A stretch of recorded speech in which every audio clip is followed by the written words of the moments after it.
नंदा नगर से जो ये अभी यहाँ पर नंदा नगर माणिखेत से द्वारी माता के पुजारी लोग और जिस प्रकार परंपरा से चलते हुए हिमालयी गांवों से होते हुए अभी वापसी की यात्रा आप लोगों की है। और यहाँ पर लाटू छिल इसे कहते हैं, ग्राम हाट कल्याणी का क्षेत्र में भी इसी गांव का नागरिक हूँ। और बेसिकली के.एस. परिहार, खुशहाल सिंह परिहार विजय पथ पर आप लोग देखते रहते हैं। तो जैसा कि वो नजदीक से खींच रहे, इसे लाटू सिल कहा क्यों जाता है, इसका एक छोटा सा इतिहास अगर मैं आपको बता दूं तो ये कन्नौजी राजाओं की परंपरा है शुरू से, चाहे वो आमसेन से लेकर अंतिम राजा, जिसे आप लोकगीतों में भी कहते हैं कि कोई जोधामल कहता है, कोई जायसवाल कहता है, तो राजा परंपरा के उनने कन्नौज से ये चलाई थी। और यहाँ पर भगवती माता का मंदिर है। और यहाँ पर जैसे शिव भूमि है, शिव भूमि जैसे पर्वत है, किसी डाने में जैसे खेंट पर्वत है चंबा का, आप कहते हैं कि वहाँ हवाएं रहती हैं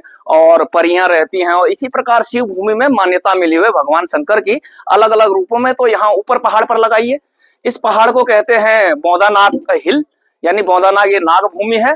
और इसके ठीक पीछे जो आपको दिखाई यहाँ से कम देगा सांगिल नाग, चाहे तो आप बाहर से फिल्मा सकते हो। दो पर्वत हैं, दोनों में दो नाग देवता, जो ये संगम है नीचे, आप कभी उसका फोटो ले लेना, पिंडर नदी, वहां नहाने आते थे। तो उनमें शर्त लगी, जो लोक परंपरा है कि पहले जो पहुंचेगा वह श्रेष्ठ माना जाएगा, उसकी पूजा पहले होगी। लेकिन कहते हैं कि जो ये सांगिल नाग अपनी धोती भूल गए थे नदी किनारे, वो वापस आए तो उनका सांचा उस पत्थर पर है जहां पर उनकी धोती थी। और वैज्ञानिकों का भूगोलवेताओं का मानना है तो वो तो नदी का कटाव है, लेकिन सर्प सांचा जो होता है वहां जी आकार बना हुआ, कभी उसका फोटो लेना। और तब तक जब डबल वो दो बार जाएंगे तो पहले कौन पहुंचेगा, बौदानाग। उनने वहां से शंख बजाया तो गुस्से में आकर उन्होंने एक पत्थर फेंका था वहां से लपेट कर, वो वहां ना पहुंच के यहाँ गिर गया। अच्छा, तो तब से ये शिला जी, तब से ये शिला है कि ये सांगिल नाग, आप बाहर जाके भी अलग सा फोटो खींच लेना उसका, सांगिल नाग का फेंका हुआ पत्थर है यहाँ पर। ये पत्थर स्वयंभू नहीं है, ये उस सामने के पर्वत से फेंका गया है। अब यहाँ पर जब लाटू देवता, यानी कि जो कन्नौजी राजा का नाम मैं आपको बाद में स्क्रीन पे बता दूंगा निकाल के, मेरे को नाम याद नहीं आ रहा उस परंपरा का। तो 8वीं शताब्दी में यहाँ पर अल्मोड़ा और इन नगरों में बहुत बड़ी त्रासदी थी, बाढ़ बर्फबारी आई। और जो ये सामने के पासेज हैं, यहाँ से हुणों के, तिब्बतियों के, मंगोलों के अटैक होते थे। जैसे माधो सिंह मलिथा ने कई सारे युद्ध लड़े, तो यहाँ से उनके आने की संभावना भी होती थी और इसलिए भी सेनाएं यहाँ जाती थी। तो बाद में तदंतर में आजादी के बाद कुमाऊं कमिश्नरी के नाम से भी जानते थे। तो हमारे जो यहाँ के लोकल राजा थे, उनका गढ़ था अल्मोड़ा। अल्मोड़ा से वो सहायता लेते थे कन्नौजी राजाओं से, और पूरी सेना हिमालय जाती थी, जो दब गई रूपकुंड में आपने देखा होगा। तो उनके जो पंडित थे उनका नाम था लाटू, जो भगवती के भाई कहलाते हैं, जिनका लाटू वहां वाण में मंदिर है, हो सकता कोई लोक मान्यता और हो।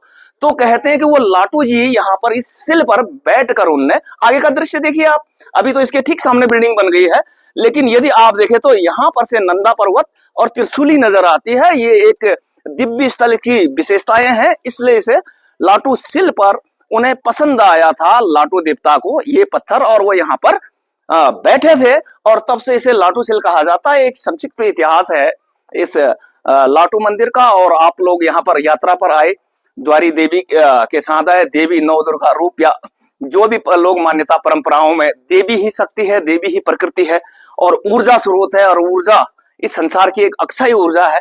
बिना ऊर्जा के न तो शरीर का संचालन होता है, न प्रकृति का संचालन होता है, ना ही रथ घोड़े या आप या हम चल सकते हैं। जब हमारे शरीर में ऊर्जा नहीं रहेगी तो हम भी निष्प्राण हो जाएंगे। तो आपको इतिहास बताया कन्नौजी राजाओं का, प्रत्याहार गुजर वंशी, तो प्रत्याहार परिहार जो वहां से चलकर मध्य भारत से लेकर राजस्थान के क्षेत्रों से यहाँ पर आए, इस गांव का निर्माण किया उस जमाने में। इसीलिए इस देवी के संरक्षक परिहार वंशियों को माना जाता है। और तो उस जमाने में 3 व्यवस्थाएं होती थी कुमाऊं कमिश्नरी की। जो बड़े इलाके के लोग होते थे उनको आप थोकदार कहते थे, और उनके नीचे प्रधान होते थे, प्रधान के नीचे जो कागजी कार्रवाई करते थे उनको कोटियाल कहते थे। एक छोटा सा इतिहास है, इसलिए प्रधान लोग भी कहते हैं परिहारों को पुराने जमाने में। आगे का इतिहास में बहुत सारे बदलाव होते हैं, लेकिन ये परंपरा का एक हिस्सा है। द्वारी माता का डोला आया है, यानी मूर्ति कहिए, निशान कहिए, और परंपरा का हिस्से के तौर पर यहाँ पर पुजारी जी आए हैं। तो इनसे संक्षिप्त परिचय इलाके का, माता के इतिहास का, और उस क्षेत्र से और कहाँ कहाँ आप भ्रमण करते हैं। सर्वप्रथम या देवी सर्वभूतेषु मातृरूपेण संस्थिता नमस्तस्यै नमस्तस्यै नमस्तस्यै नमो नमः। या देवी सर्वभूतेषु शक्तिरूपेण संस्थिता नमस्तस्यै नमस्तस्यै नमस्तस्यै नमो नमः। सुप्रभातम, प्रणाम। ये हमारी आदि जगत जननी माता माँ द्वारी माता हमारी ग्राम सभा माणकी की कुल देवी है और हमारे ग्राम पंचायत कांडई और माणकी पहले संयुक्त रूप में इस माता की देवरा यात्रा निकालते थे और जब दोनों गांव अब अलग अलग हो चुके हैं। एक मिनट, देवरा की वजह से द्योरी भी बोलते हैं हाँ, स्थानीय भाषा में। देवरा की वजह से द्योरी बोलते हैं कि आपने देवरा निकाल रखा है, यानी कहीं भगदड़ मचे या कुछ हो, उसको देवरा ही कहते हैं कि आपने एक देवरा ही निकाल रखा है। तो इसी वजह से द्वारी माता के इस नृत्य को जो बोलते हैं हम देवरा नृत्य कहते हैं। देवरा तो द्वारी माता का उद्गम जब किंवदंती है कि भगवान श्री कृष्ण का जन्म हुआ था और जब कंस जी हाँ, श्री कृष्ण के जो कन्या लाए थे कन्या, तो कन्या रूपी जो आकाश रूपी में उड़ के गई थी रोहिणी के गर्भ से जो कन्या जी नंद बाबा के यहाँ गई, उसी के रूप में माता द्वारी माता उत्पन्न हुई है। और जहाँ जहाँ भी माता के जो जाने कंस ने पटकना चाहा वो उड़ के आसमान में चली और बिजली के रोम की तरह काल मथुरा में पैदा हो गया है और उसी बिजली, उसी आदि शक्ति, उसी चमत्कार, उसी ऊर्जा को आप द्वारी कहते हैं, द्वारी माता कहते हैं।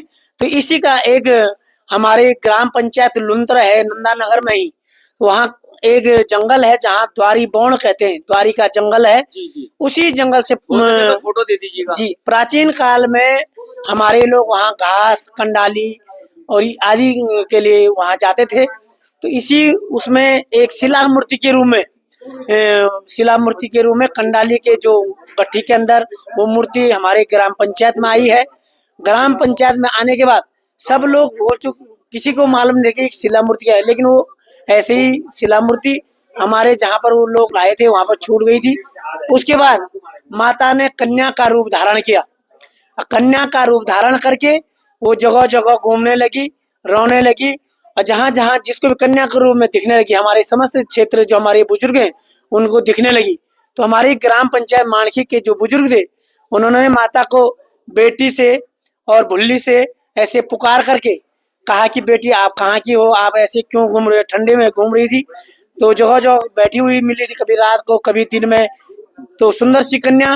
तो हमारे बगल का जो गांव है कांडई, उन्होंने किसी ने श्याली कहा, किसी ने बुआरी कहा, ऐसे में माणकी मायका हो गया और कांडई ससुराल हो गया। ये किंवदंती हमारे पूर्वजनों से रोक रहा हूँ आपको, सॉरी। तो जो कंडाली के गट्ठे माए इसलिए तो नहीं कांडई गांव का नाम पड़ गया? नहीं, कांडई का गांव प्राचीन काल से कांडई था, ऐसे ही वो नहीं था।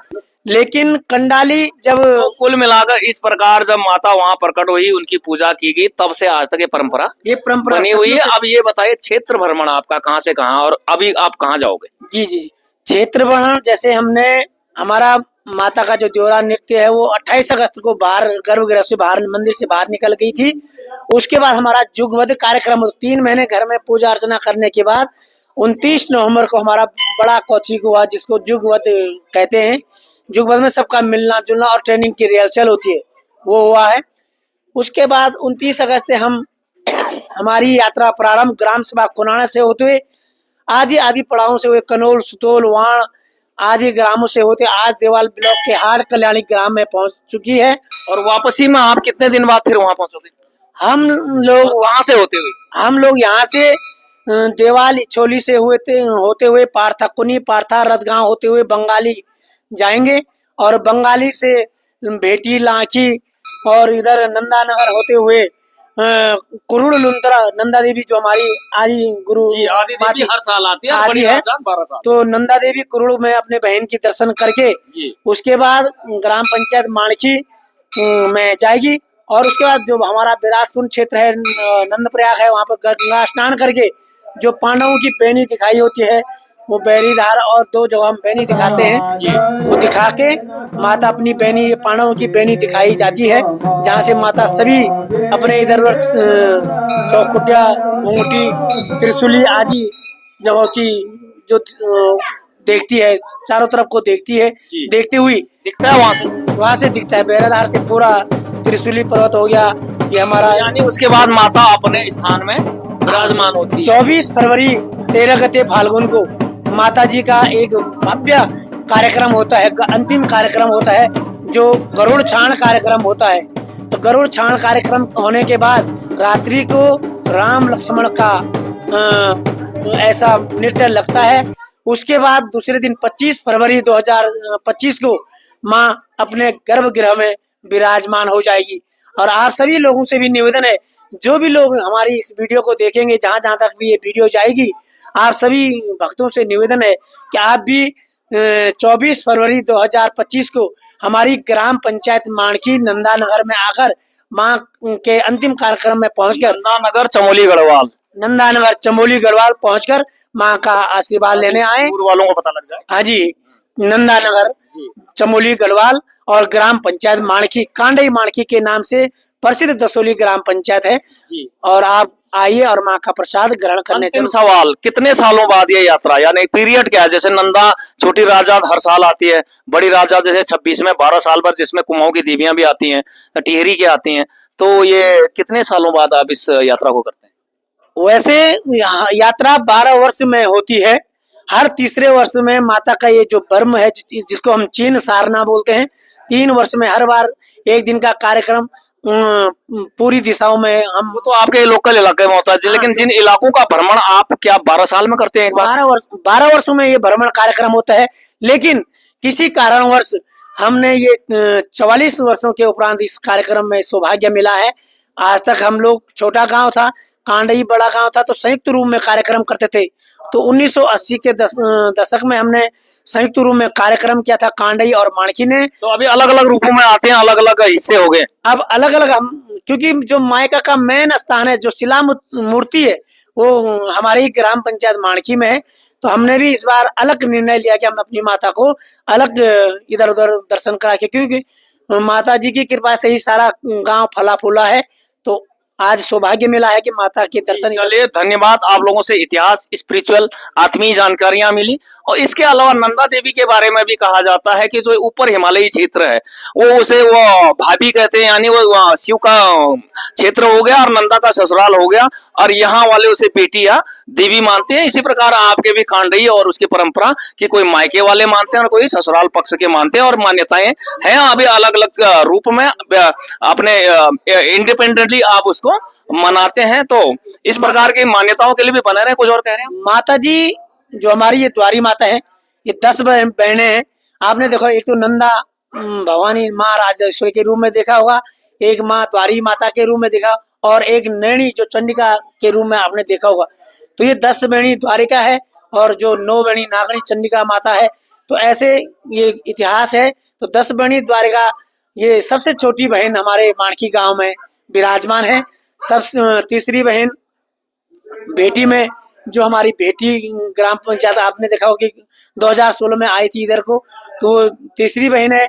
बंगाली में वो लाखी में 5वीं बहन है। तो ऐसे ही 10 बहनों का इतिहास है। और तीन बहनें ब्रह्म में चढ़कर अपना भ्रमण कार्यक्रम करती है, और जो बहनें हैं वो गुप्तवास में रहती है। जो 7 बहनें वो गुप्त निवास करती है, और 3 बहनों को इधर यात्राओं पे घुमाया जाता है।